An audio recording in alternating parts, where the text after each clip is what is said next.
আসসালামু আলাইকুম। আমার চ্যানেলে সবাইকে স্বাগতম। কাছের ও দূরের সবাইকে শুভেচ্ছা, অভিনন্দন আর আমার একরাশ ভালোবাসা জানিয়ে শুরু করছি আজকের রেসিপি। আজকে তৈরি করে দেখাবো মাটির তাওয়া ছাড়া নন স্টিক কুকারে নরম তুলতুলে চিতই পিঠা রেসিপি। আশা করি রেসিপিটি ভালো লাগবে। মূল উপকরণে চলে এলাম। প্রথমে দেখো এখানে আতপ চাল নিয়েছি। এখন আমি এই চালটা ভিজিয়ে নিব। চালটা দিয়ে দিচ্ছি। এখানে আমি বেশি করে চাল নিলাম আর দিয়ে দিচ্ছি সিদ্ধ চাল। তো যতটুকু আতপ চাল নিলাম তার থেকে আমি 3 ভাগের 1 ভাগ নেব সিদ্ধ চাল। আর হাতে যদি টাইম থাকে তাহলে যদি সম্ভব হয় 5-6 ঘন্টা চালটা ভিজিয়ে রাখতে হবে। তো আমার হাতে টাইম কম ছিল সেজন্য আমি এখানে কুসুম গরম পানি নিয়েছি। কুসুম গরম পানি নিলে টাইমটা একটু কম লাগে। পানিটা এমনভাবে গরম হতে হবে যাতে হাত দিলে হাতে সহ্য হয়। তো আমি হাত দিয়ে দেখিয়ে দিয়েছি কতটা গরম। এখন আমি কুসুম গরম পানি দিয়ে আতপ চাল ও সিদ্ধ চালটাকে ভিজিয়ে রাখবো। তো আমি এখানে 2 থেকে 2.5 ঘন্টা মতো এই চালটা ভিজিয়ে রেখেছিলাম। 2-2.5 ঘন্টা পরে ফিরে এসেছি। চালগুলো অনেকটা ফুলে গেছে। যেহেতু আমি একটু কুসুম গরম পানি দিয়ে ভিজিয়ে রেখেছিলাম তো টাইমটা একটু কম লেগেছে। এবারে হাত দিয়ে ভালোভাবে কষলিয়ে আমি চালগুলো ধুয়ে নেব। যতক্ষণ পর্যন্ত এর থেকে পরিষ্কার পানি বের হয় ততক্ষণ পর্যন্ত আমি ধুয়ে নেব। চালগুলো ধোয়া হয়ে গেছে, পানি ঝরিয়ে নিয়েছি। এবারে আমি মিক্সার জার নিয়ে নিচ্ছি। এখান থেকে পরিমাণ মতো চাল নিয়ে নিচ্ছি।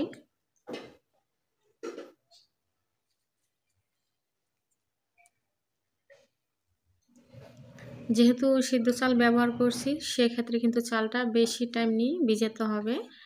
আর সম্ভব হলে কুসুম গরম পানি দিয়ে ভিজিয়ে নিবে, এত করে চালটা তাড়াতাড়ি ভিজে যাবে।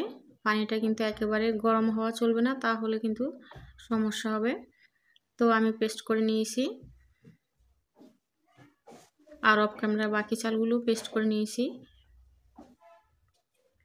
এবার লবণ দিয়ে দিচ্ছি। লবণ দিয়ে ভালোভাবে এই চালের ব্যাটারটা ফাটিয়ে নেব। যত বেশি ফাটাবে তত বেশি পিঠাগুলো নরম তুলতুলে সফট হবে, খেতে ভালো লাগবে আর ফুলবে। আর আজকে কিন্তু আমি মাটির তাওয়া ছাড়াই ননস্টিক কুকারে এই চিতই পিঠাগুলো তৈরি করে দেখাবো।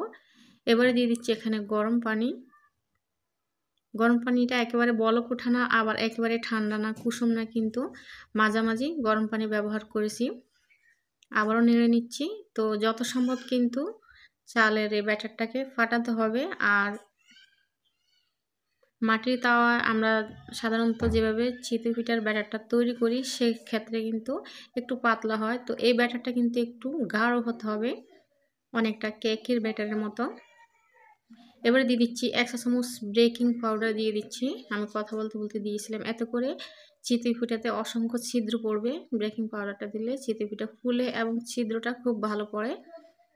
এবারে ননস্টিক কুকার বসিয়ে আমি গরম করে নিয়েছি। ননস্টিক ফ্যানটা আমি আগে একটু তেল আর পানি দিয়ে মুছে নিয়েছি। এবার আমি পরিমাণ মতো ব্যাটার দিয়ে দিচ্ছি। আমি তাড়াতাড়ির জন্য ছোট ছোট করে চিতই পিঠাগুলো তৈরি করে নিচ্ছি। এত করে 3টি করে দেওয়া যায়, মাঝখানে দিলে শুধুমাত্র একটি চিতই পিঠা তৈরি করা যেত।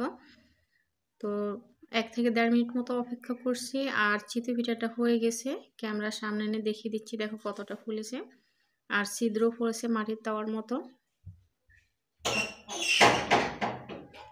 তো আমার ক্যামেরাটা আসলে খুব বেশি ভালো না, সেজন্য স্পষ্ট দেখা যাচ্ছে না। অফ ক্যামেরা আরও অনেকগুলো চিতই পিঠা তৈরি করে নিয়েছি। তো চিতই পিঠার পিছনের অংশটা দেখো খুব সুন্দর হয়েছে আর দেখো কতটা সফট তুলতুলে হয়েছে। এবার একটি চিতই পিঠা আমি ছিঁড়ে দেখিয়ে দিচ্ছি।